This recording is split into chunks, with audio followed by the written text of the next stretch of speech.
It's working. They've been stirring dirt around down there for over a year. For a year, and you go, when are they going to start?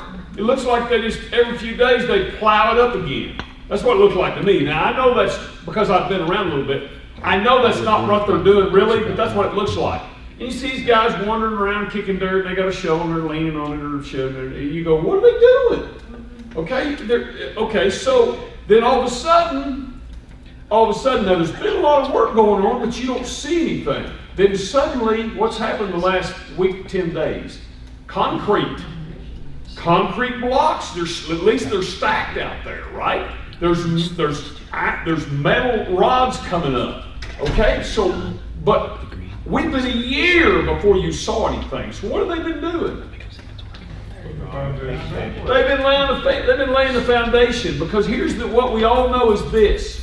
If you get that right, okay, you can screw up the rest of it and always come back and get it right if the foundation's right. So, with Genesis, that's the way it is. It won't take us a week per verse as we've done so far, or more. Because we've tried to set the stage of, look, here's how we view this, here's how we break this down, and those first few words are pivotal because they're going to define our God. He's one God, He's three persons. We've defined Him. We saw Him as God the Father was in the beginning. We see the Spirit hovering. We see the Word speaking. So we see the Father, Son, and Holy Spirit all right there in the first few verses. Okay? And so we want to be sure that you view it, because there's lots of voices that want to talk about Genesis.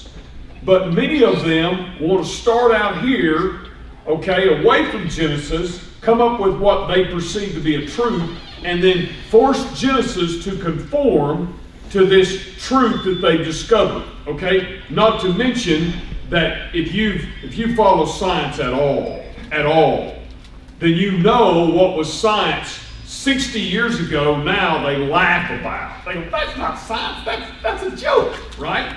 For instance, I mentioned this one time. I'll drive a stake in the heart of it to do right now, just real quick before we get started. Vestigial organs. Does anyone know what that is? They used to say that the human body was full of organs that were not needed now. In other words, they were needed way back there by this earlier creature, but now they're just hanging around. You don't really need them. They don't even serve a purpose. Now, do you know those who used to say that don't even mention vestigial organs anymore? Because almost every one of them, guess what they discovered? There is a use for them. Now, you may be able to live without it. Okay, it's not like the heart. We know we have to have it. But you may be able to live without it, but they do have a purpose. Actually, they have an important purpose sometimes. So, they don't use that anymore. So what I'm saying is what was they considered rock solid science. Now we go, well, that was goofy. It's nothing, it's goofy, okay? So that's why we don't start out here and move in here, we start in here and work out, okay? Does that make sense to you? So, we spend a lot of time on foundation. We'll move much more quickly once we get rolling, but it's important to lay the foundation and lay it well, okay? So I want to cover just real quickly one of the other theories as we get started. We're going to start on Genesis 1:6, and hopefully we'll get through a couple of days today. Maybe day 2 and 3. Okay, that's my goal. Don't know if I'll make it there. Some in secular science, in fact, many. In fact, it's the accepted secular science line. Okay, that the Earth is 4.5 billion years old. That's what they say. That's what they teach. You open it. They used to say 3.5. When I was going through school, it was less than that. I think they started with the 3.5 along about the mid-50s, I think. But 3.5 billion. Now 4.5 billion, and they'll add to it. Trust me, they will. Okay, but anyway. The truth is they cannot explain where life came from, so they plug in extra years. You said, what good does that do? None. It doesn't help, but they say because they bought into the idea that it's a process. So if we give it more time, who knows what can happen, right? So let me give you a clue. I don't care if we wait 100 billion years. Non-life will never become life without supernatural help. It can't happen. It can't happen. You can shock it. You can pour acid on it. You can blow on it. You can electrocute it. You can do what you want to. They've been able to build a few little amino acids from nothing, but no life form, real life form. Okay? So they also theorize how this one cell that arose from non-life turned into all the animals that we have today, including man. If they can have billions of years, then they can tell us when we see no measurable changes. Well, of course you don't see changes. You don't live long enough to see changes. Because if it takes billions of years, then your little 100-year life, you wouldn't notice the changes. They'd be so small. That's actually what they say. Now, Darwin had a little different take. Darwin said, if we don't find the skeletons of the intermediate or the in-between forms, for instance, half alligator, half bird, because alligators became birds. We can't explain why some are still alligators. They just didn't catch on quick enough or something. I don't know. But anyway, okay, so if we don't find those guys, then my theory is bogus. We haven't found one of them. Not a one of them. We haven't found one. Now there's been a few. Lucy, the kind of man, kind of monkey gal. Okay, they don't mention to you. I think they found her bones over a 36-mile radius. What? How do you know they all belong to each other? We don't, but we think. But they put this form on there and say, yeah, that's the in-between between the monkey or the ape and the man. It's hilarious, okay? They've put together, the old picture in the science books that had the man and then and it went all the way down to the ape. Okay, that at least one of those guys in the middle was totally made up. They actually got a jawbone from a small deer to make him so he would have that that lower sticking way out there. You know what I'm saying? So there's all kinds of fraud that's going on as well. Okay. So in the 19th century, that would be the 1800s, some members of the clergy, preacher types, confronted what they were told were scientific facts. So they began to look for ways to make Genesis fit with the current scientific model. So they said, out here, someone said, hey, it took millions, maybe billions. So the clergy went, we need to make sure Genesis fits with the facts. So they began to look for ways to get along with the scientific community or cause the Bible to fit with what scientists were theorizing about. Okay? So, we talked about the gap. Some said, just put a gap between Genesis 1:1 and 1:2 and you can have all the years you want. Okay? Some explained it that way. Some said, well, what if we make each day creative periods?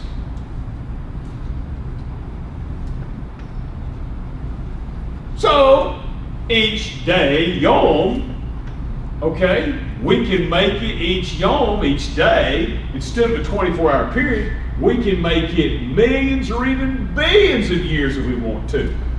Solve the problem. So we can say the Bible and science. Now, the truth is, Bible and true science do this. But the Bible and scientific philosophy don't do that. Because scientific philosophy is made up baloney, basically. And no matter where you cut it off, it's still baloney. Okay? All right? But anyway, that was a joke, but that's okay. You don't have to laugh, okay? All right? So, some refer to these days that we read about, Yom, the Hebrew word Yom, as creative periods. Some biblical scholars, have felt compelled to embrace this doctrine. This creates more problems than it solves. The evolutionary or geologic age order and the order given here in Genesis contradict each other. In other words, let me just tell you this. If you have plants millions of years before you have the insects to pollinate them, problem, right? Okay? All right, so Anyway, I believe if you'll listen as you pass through this study with an open heart and open mind, I don't want you to agree with me. I want you to see what God says clearly. Okay, I want you to agree with Genesis. So according to the best Hebrew scholarship, if a writer wanted the world to believe that God created the world in 6 literal days, what words would he use to best convey that idea? Hebrew scholars say the exact words used in Genesis 1. That's what they say. They say, hey, if God wanted you to believe that each day was a 24-hour period, what words would he use? Hebrew scholars say he'd use the words he used. They make it clear. They cut it off. They make it very clear. On the other side, they also say this: if a writer wanted the world to believe that God created the world over long ages of time, and the first chapter was never intended to be literal, what words would he use to best convey that idea? He would use words completely opposite than the ones in Genesis 1. So, either these words are true and literal. If they're not, what do we know? God was trying to trick us. Right? I don't think that's accurate. I don't think God was. Okay. So Genesis 1. What did I really just say? If you go by the usual use, majority interpretation for these words, then you will embrace the literal interpretation hands down. If you go with the outside possibilities, the minority usage for these words, then you'll embrace long ages. So now, do we at times use minority meanings for words? Yes, we do. But it's the exception, not the rule. To make Genesis days, which is called the day-age theory, long periods, one has to use the minority usage for almost every word every time it's used. This is not the usual method of doing things. Let me give you a couple examples, okay? You'll appreciate this. If your friend is over visiting your house and says several times, I gotta go. She's visiting your house and she says, look, I gotta go. Finally, as she's standing at the door with her car keys in her hand and says, I'm leaving, does she mean she's about to get in her car and leave, or does she mean she's about to commit suicide? Well, everything about the context I just shared with you, what's happening? She's about to get in the car. So you're not going to grab her and say, don't take your life. You're going to go, okay, I'll see you tomorrow, right? Okay, now let's go to another one. Little Johnny's sitting in your kindergarten class with his legs crossed, holding a certain area of his body, grimacing. He's going, okay? As he squirms, he says, Mr. Leverage, I gotta go. Does he mean he needs to go to the store? Or does he need to go to the bathroom? Just asking, just wondering what you would think if a little kid was doing this. You probably wouldn't walk back to his desk, hand him a 5 and say, pick me up a 6-pack of DP. It's on sale at Snack Shack while you're there using the bathroom or whatever. You would assume what? He needs to go to the bathroom, right? That's what you would assume. You say, these examples are silly. Okay, but I'm saying, when you see this certain context and the little kid's sitting at the desk, he's going, okay, you don't want to clean up a mess. You go, what's wrong? He says, I gotta go. You don't give him a 5 and say, go to the store for me. You know he's going to the bathroom. That's the language of Genesis. It clearly says a day, yom. In Hebrew writings, when that word is used in this context, it always means 12 or 24 hours. And we know it's 24 here because it says the evening and the morning were the first day. It's clarifying. There's a night and there's a day. And they go together and they're called one yom. Okay? All right? Thomas. This is going to sound like I disagree with you, but I'm not. But when you said that plants couldn't exist without insects, there are plants that use wind to pollinate, and like there are corn plants that are self-pollinating. And so, but you're leaving out most of the plants. Number one. Number two, there was very little wind, and I'll explain that when we get on down later at the flood. But I'm not saying by saying that there could be no plants. I'm saying you destroyed a bunch of the plant nation. That's all. I don't want anybody to leave saying, well, Bill said. Yeah, no, I would agree with what you said. I'm not taking issue with you. I'm saying I think that It's not absolute. You get what I'm saying? It's not absolute, but you've got a problem. I think we can acknowledge there'd be a problem with no pollination going on. I think the biggest problem though is what you've just been talking about, is that God said what he didn't say, we need to take it. Absolutely. Point well taken. Okay, so here's a good thing to remember. Verse 1, the Father is the source of all things. Verse 2, the Spirit is the energizer of all things. Verse 3, the Word, the Son, that's who that is the revealer of all things. Again, the Father's the source, the Spirit's the energizer, the Son's the revealer. So let me read some verses to you. You want to jot these down, you can, no requirement. 2 Corinthians 4:6, for God who said, let light shine out of darkness, has shone in our hearts to give the light of the knowledge of the glory of God in the face of Jesus Christ. John 1:1, in the beginning was the Word was with God, and the Word was God. John 1:14, and the Word, I'm affirming what Genesis 1 says. In the beginning was the Word was with God, the Word was God. So when God speaks the Word to start the process, who is speaking the Word? I believe it's Jesus. That's why in John 1 it says, nothing was created without him. You with me? Make sense? Questions about that? Okay. All right. So, it says in John 14 says, Word became flesh, dwelt among us. We have seen his glory as the only Son from the Father, full of grace and truth. John 8:12. Again, Jesus spoke to them saying, I am the light. Craig talked about the light last week and how the creation of light took place. Now, the Son's not here yet, as he carefully made clear. The Son wasn't here yet. The Son's going to be created later. But light was created, okay, and all the ramifications of that. He said, whoever follows me will not walk in darkness, but will have the light of life. 1 John 1:5, this is the message we've heard from him and proclaimed to you, that God is light and in him is no darkness at all. So the very first time God used the term day, he defined it as light to distinguish it from darkness, which he called night. The evening and the morning were the first yom. The same words are used for every day of creation. What does this mean? It means that the earth was now, as Craig said, rotating on its axis. Notice each day has boundaries and was one in a series of days, both of which criteria are never present unless literal days are intended. Did you hear that? Those two criteria are never present unless literal days are intended. The writer was trying to make sure no one ever used these days any other way. In the Hebrew Old Testament, yom without exception never means period, a period of time, never does. In 96% of all Hebrew writings, when the word yom is used, it refers to a 24-hour period or the daylight period of that 24-hour period. In other words, it could mean just the daytime, which would be 12 hours. It may occasionally be used in the sense of an indefinite time. For instance, in the book of Judges, in the time of the judges.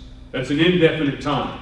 But never as a definite period of time with a beginning and an ending for this long period of time. Never does that. It's never used in this indefinite sense, except when the context clearly indicates that the literal meaning is not intended. No one would suggest that the phrase, in the time of the judges, means 1,000,000 years, right? Specifically. No one would say that. Why? Because it's saying, listen, when there were judges there, well, the judges didn't rule the whole time, right? They ruled for a period of years, okay? In Genesis 1, the writer uses a consistent formula which shows the termination of each day's work. And the evening and the morning were the first day, yom. Each day had distinct boundaries and was one in a series of days. As we said last week, and I think I said it before too, the Jewish day begins roughly at 6 p.m. Our day begins at midnight. So they divided different than we do. Where'd they get that? They got it from Genesis 1. So they start in the evening. Their day starts at 6 p.m., roughly sundown. If that may fluctuate some. But they will say to you it starts at 6 in general terms. And it'll go to that 6 again. That's the one day thing. Okay? In the Jewish mindset, Sunday, or Wednesday. Wednesday, actually, just so you know, in the Jewish mindset, we're nearing Thursday. Okay? Now, Thursday doesn't start for us till 12 midnight, right? But Thursday starts for them when it gets a little darker out there, right? Okay? Okay, although not mentioned in Genesis 1, it's probable that another act of creation took place on this first day, sometime prior to the third day of creation. I don't know when. I could be wrong about this. I believe it to be true, but this creation is unmentioned. I don't know why. But a multitude of angels had been created since they were present when the foundations of the earth were laid. Probably a reference to the establishment of solid land surfaces on the earth. How do we know this? Job 38. If you'll jot this verse down, you can read it later. I'll read it to you now. Job 38, 4 through 7. Where were you when I laid the foundation of the earth? Tell me if you have understanding. Job, why don't you fill us in on how creation went? You're so smart, right? Right? Okay? Who determined its measurements? Who drew it up, Job? Surely you know. Or who stretched the line upon it? Or what were its bases sunk? Or who laid its cornerstone?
into existence. The word firmament in the Hebrew, raki, meaning expanse or spread out thinness. Notice in verse 8, I think I read that too, that God calls the firmament heaven. It would appear that firmament and heaven are synonymous terms meaning space.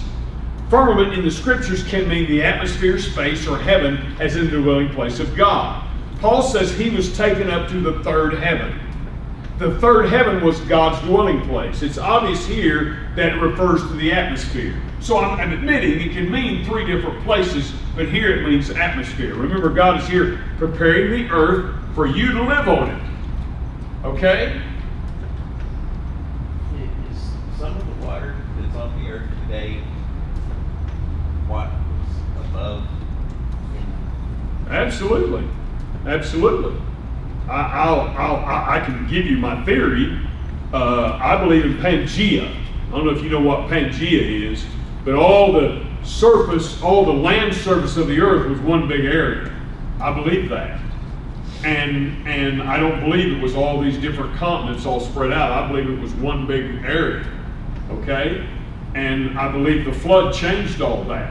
And so what happened at the first of all, and we'll get into this at the flood, but you say, well, now wait a minute, Bill.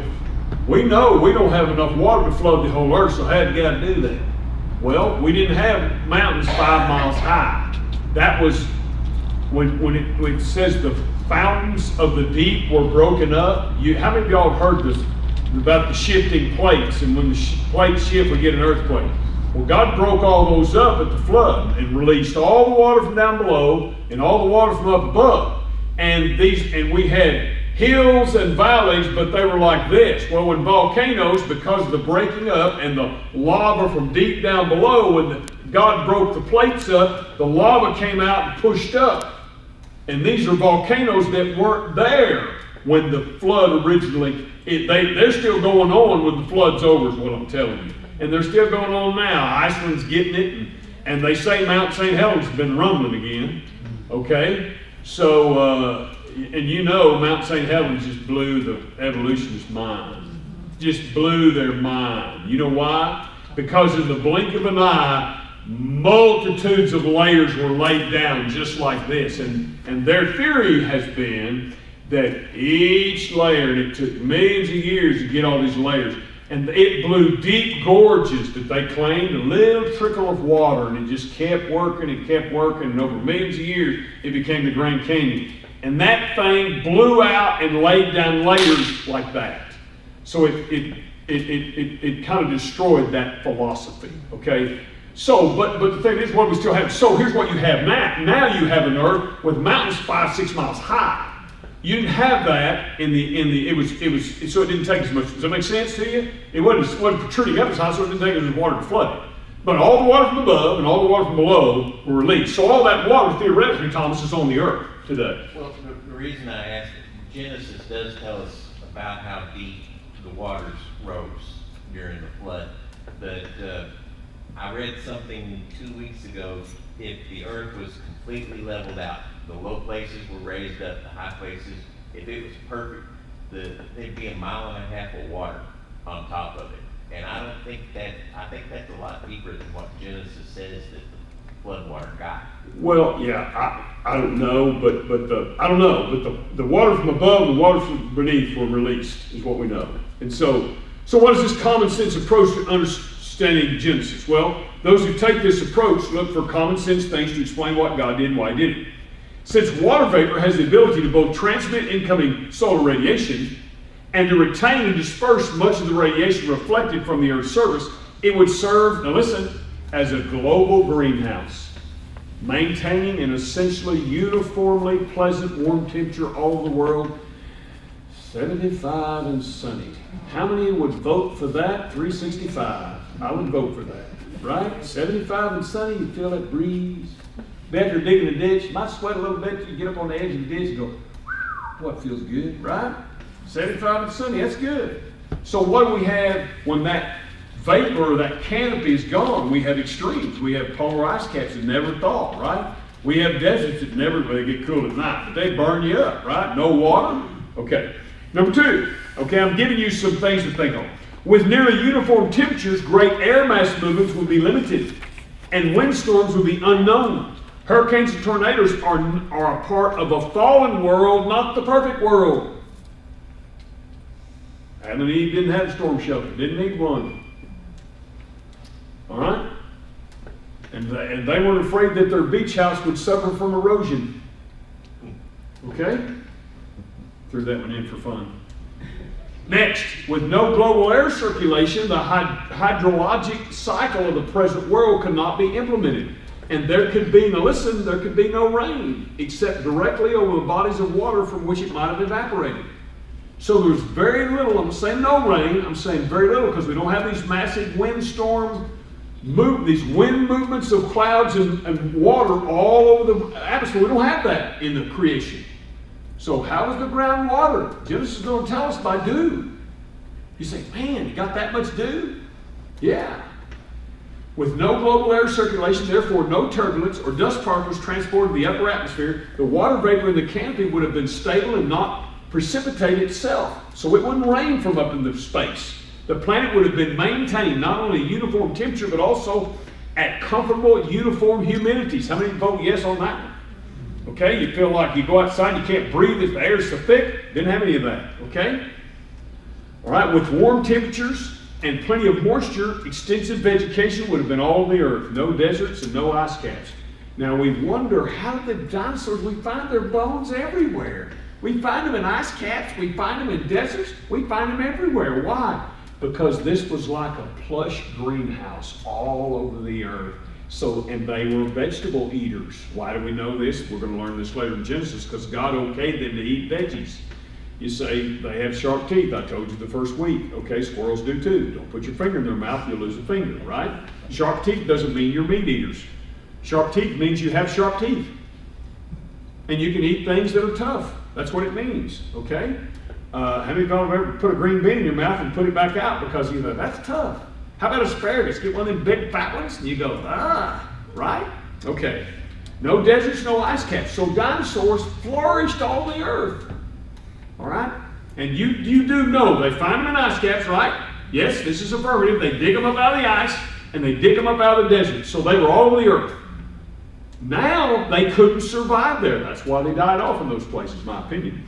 The vanity caper would also be highly effective in filtering out ultraviolet radiations, cosmic rays, and other destructive energies from outer space. We know that these rays cause genetic mutations.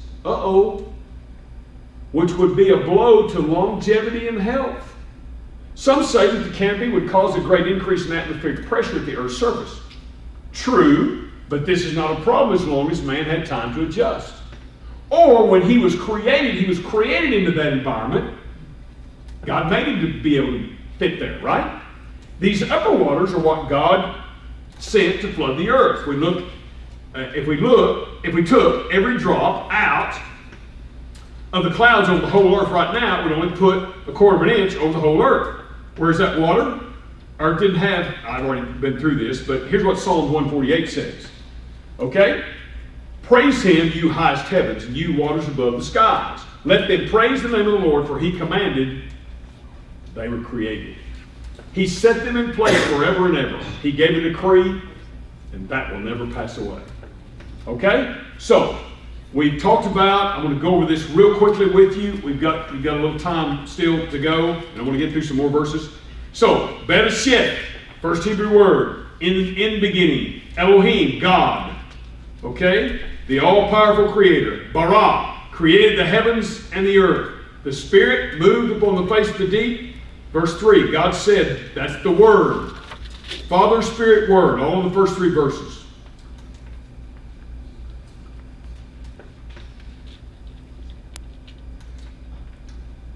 All right, let me address something that some people ask sometimes. We know that the trees were created full grown, right? We know this. Because he told Adam and Eve they could eat from them. But he didn't say, here's a bag of seeds I had left over from planting the trees. You can eat the seeds if the trees come up. He didn't say that, right? I mean, he didn't give them a sunflower seed and say, hope you enjoy it. He didn't do that, right? Okay? The fact that God put trees on the earth that were full grown gives the appearance of age. We know that he did this because he created Adam and Eve and told them to eat from the trees. It's tough to eat seeds.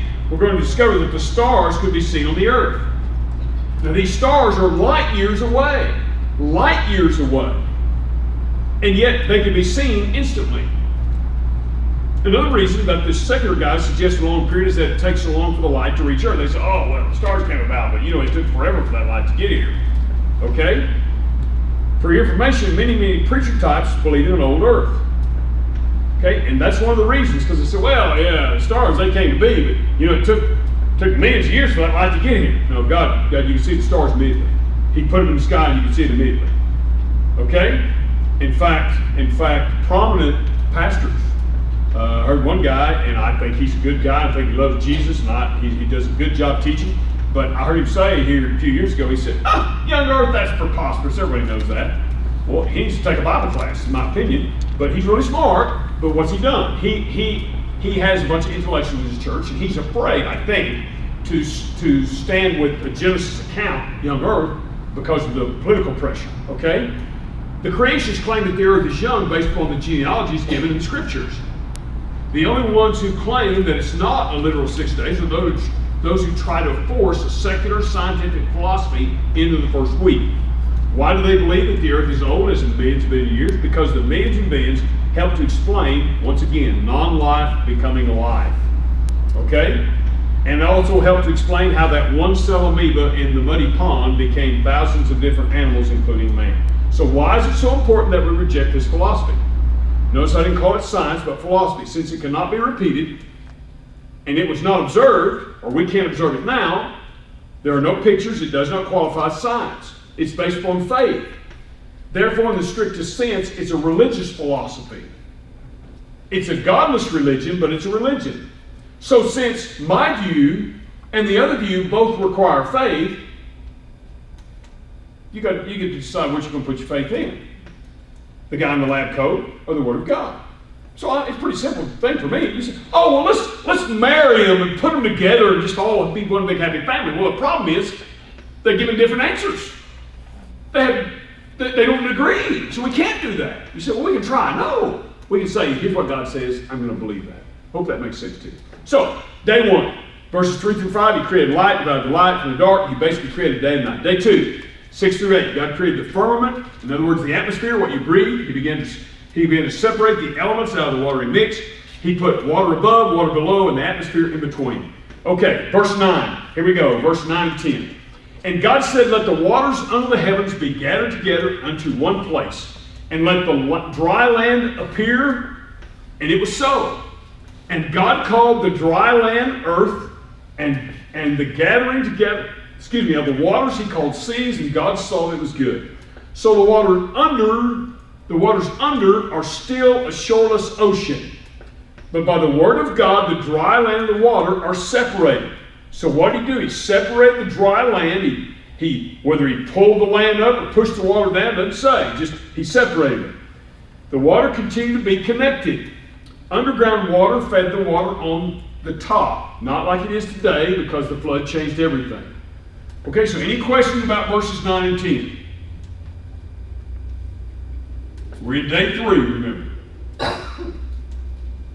Okay, so he separates the water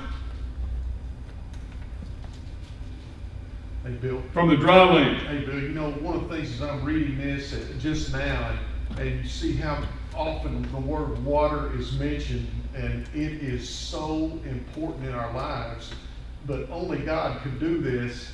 Take, water made of 2 elements that are highly explosive and use them in this fashion. And we are so dependent on it. As I read this, I see how many times water is mentioned over and over in these verses.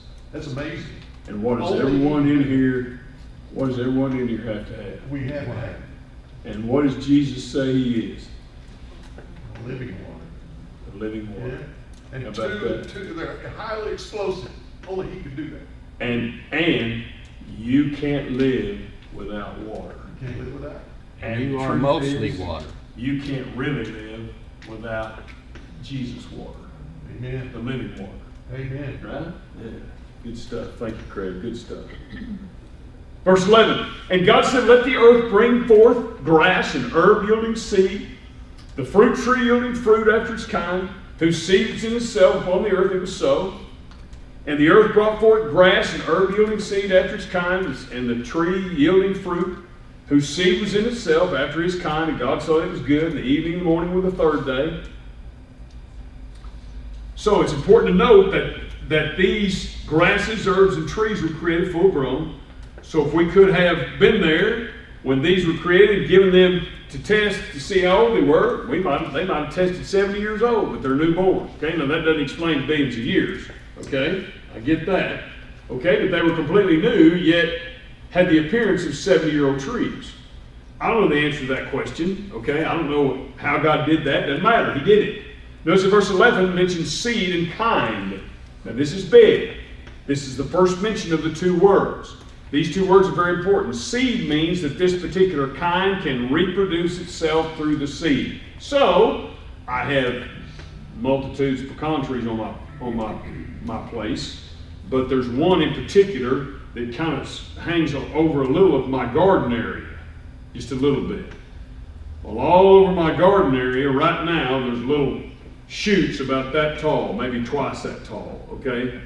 And the length of his fingers, not mine, okay? Twice that tall, okay? And little bitty, they're little trees. When you pull them up, you know what's on the other end of them? A pecan. That's right. So what do we know? Each one of those little pecans on that tree, you know what's within that pecan? The potential to do what? Make a big old tree and reproduce. And what does it do? You know what? If I fertilize that and minister to that tree, I don't know at what year it might give me a few pecans, but you know what it'll never do? You know, I like peaches. And Freestone peaches that come about this time of year from Stratford, they're killer. I'm telling you, they're to die for.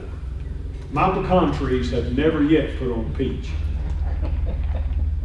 Sorriest trees you've ever seen just won't produce peaches. I've tried, but they won't produce peaches. What's the problem? It's the wrong kind. So what's God saying here? Each one will make another one that resembles itself, right? That's what he's saying. He's setting the pattern for us here. So that's why you can know, unlike the little book my mother just didn't realize, she was just trying to entertain me, bought a book at the Denver Science Museum. She was always taking us to museums, and she found the Denver Natural History of Science, and she bought me 3 books. Actually, they ended up in the trash, but she didn't know at the time, and so I'm telling my dad one day that, did you know horses used to look like dogs? Yeah, they had 3 toes and all this. And he said, what? And I said, yeah, that's what that book says. He said, that ain't right. Nah, a horse has always been a horse. You know why we know this? After its kind. The dog doesn't become a horse. You said, what about billions of years? No, billions of years later, it's still producing. It doesn't have anything to do with its DNA, right? It's still producing a horse. You good with that? Okay. So seed means that this particular kind can reproduce itself through the seed, while DNA allows for variation in the kind. So you can have a kind with lots of variations. No new kind can be created. All right, that's important. Although there were times when we thought that my son Garrett was a new kind. He was not. We were wrong. He was not a new kind. I'm kidding. Okay? Okay. Notice that we have plants before animals. Okay? This, by the way, this contradicts the evolutionary order, which was marine animals, both invertebrates and vertebrates, evolving hundreds of millions of years before fruit trees. Some trees also require insects in order to pollinate, which we've already discussed that. But insects were not made until the 6th day. This throws out long ages for each day once again. The terms evening and morning occur more than 100 times in the Old Testament. And every time the terms are, hang on a second, intended to be taken literally and not one time or long periods to be considered. All right? I think you've had enough for one day. All right? So let's do this. We'll start with day 4, verse 14. I kind of worked through 19, but I don't. We'd take us another 20 minutes to get through this next section. So we're through day 3. So we'll be able to speed up because we kind of laid the foundation. Any question at all about anything I've said or failed to say or observation or perspective you have, I don't want to, and I promise I won't make fun of you. I don't want to be contentious with anyone. I believe this stuff very strongly. It's my favorite book. I can talk about this book every day. lots of hours a day. It's just phenomenal, the doctrinal things we glean from Genesis. So it's important. Yes, sir. Looking ahead one page, the Bible says that God created man first and then woman. God does easy things first, and you know where I'm going with this. I can't keep up with Nora. She's got these emotions and stuff. But So the simple things were first. I hadn't thought about it that way. Simple is basically Yeah, the word. simple, simple things first, yeah. simple man. Well, I look at it this way. If he hadn't made Adam first, we'd still be naming animals. Because it says he created Adam and Adam named the animals and then he made Eve. Because if they'd have both been there during the naming animals, we'd still be naming animals, okay? I'm just telling you, we wouldn't have got it done. Here's class, right? Is that not true? We'd still be going, no, we can't call it that. She'd be going, yeah, that's a perfect name. Anyway, you get it. Mike, do you have a question? Yeah, about the canopy discussion. Yeah. So I've heard it said, and I think you referred to it, that it protected the sun's rays from hitting people and they lived longer. That's one of the factors, yeah. But the Bible doesn't say that everyone lived to be in old age. It does specifically mention the generations that were blessed, like Adam blessed Seth, and they both lived to be an old age. It doesn't say everyone lived to be an old age. So Everyone mentioned in the Bible except those who were murdered does, though, I think. In other words, when we don't know about Cain, we don't know, but they'll give. I'll say this: not everyone made 900, but there's lots of hundreds of years attached to a whole bunch of characters in that first 5 chapters, first 5-6 chapters of Genesis. Methuselah, for instance, even Abraham, and they lived way over 100, like 175. but they all received the blessing. And one point that I bring up, or one example, is when Jacob went to Egypt and met Pharaoh. Pharaoh was like, "How old are you?" Like it was uncommon. Right. And he was Right. an inheritor. Now, Abraham and stuff, that was after the flood. But what I would say, I wouldn't take issue with you, except to say that if I'm not mistaken, and I'll do a little more research on this. I think just about everybody that's named that gets any press at all is mentioned as being hundreds of years old, and then. Yeah, but I wouldn't take issue with you that they were blessed, but I think there's some environmental factors that play into that, into those. Well, let's look at it this way. Let's look at it this way, though. In the New Testament, they're not living that long. His disciples aren't living that long. Now, many of them are martyred, okay, but the ones. So, what do we get out of them? What, John 100 maybe? So there's something that's happened environmentally, I think, besides just that. But I wouldn't discount what you're saying. Okay, is that fair? Mm-hmm. Okay.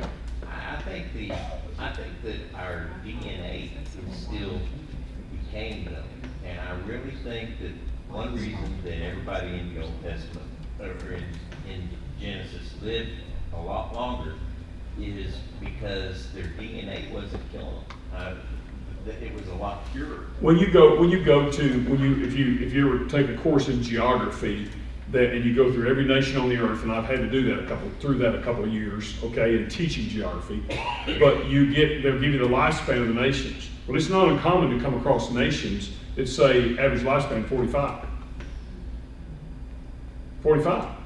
That's not unusual at all. Well, as I'm looking around here, most of them I'm seeing might be just a little bit over that. Okay, not everybody. There's a few under that, but I'm thinking you in that country, you'd be old, right? Yeah. If average is 45, most of us in here, they'd be going, "Whoo, how'd you make it so long?" So we've done we've improved in some ways, but we're still, I'm not feeling 969 like Methuselah. I'm not thinking that for me. You know what I mean? So something has changed, I think, Libby.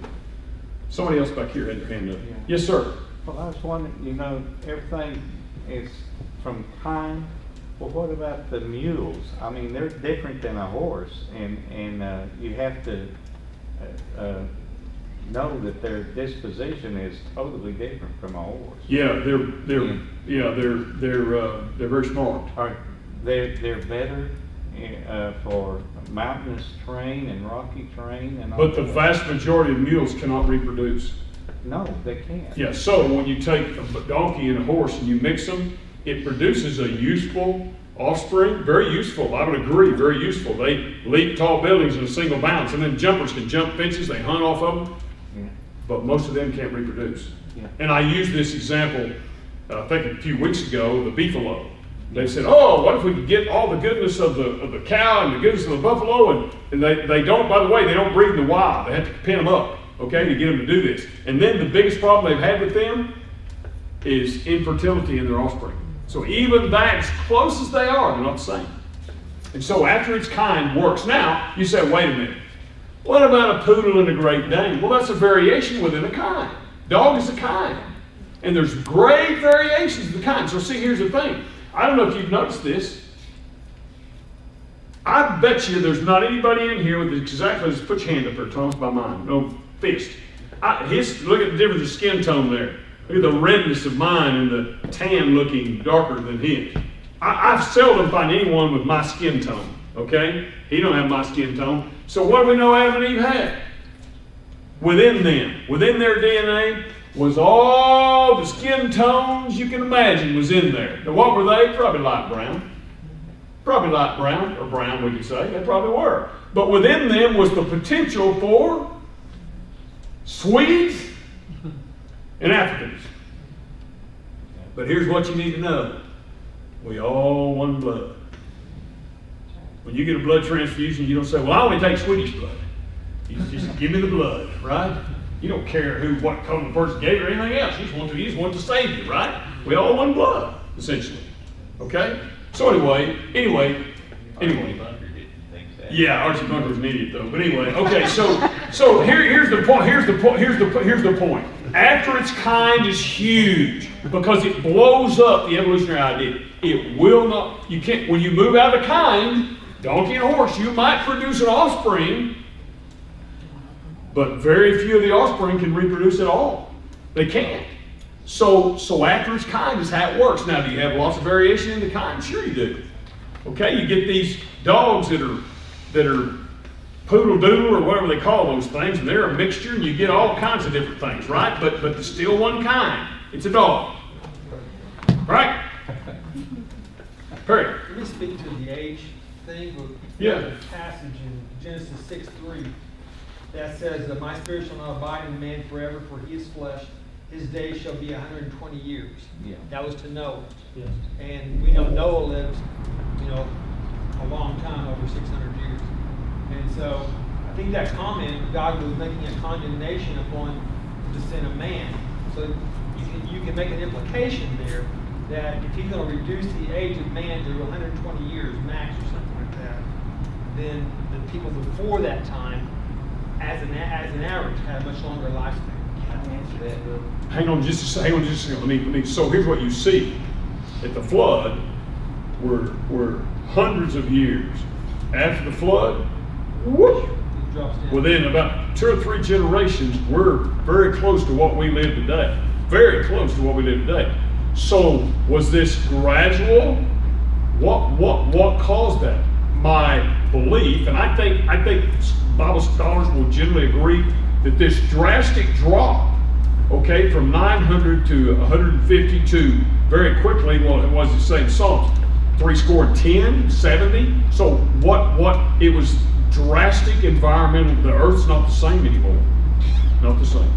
I disagree with you even a little bit on this, Bill. I think when God said that, he knew that in 120 years, they were all going to be dead, except for Noah. And yeah, there's a number of views and I don't know which one I hold to. I've thought about it some, but as to the meaning of that 120, but what that actually means there. But here's the thing. Of course, by the Tower of Babel, which is pretty quick, okay, then what does God do? Here he's had the flood, and just 2 or 3 generations, they're trying to build a tower to God to do what? Take over.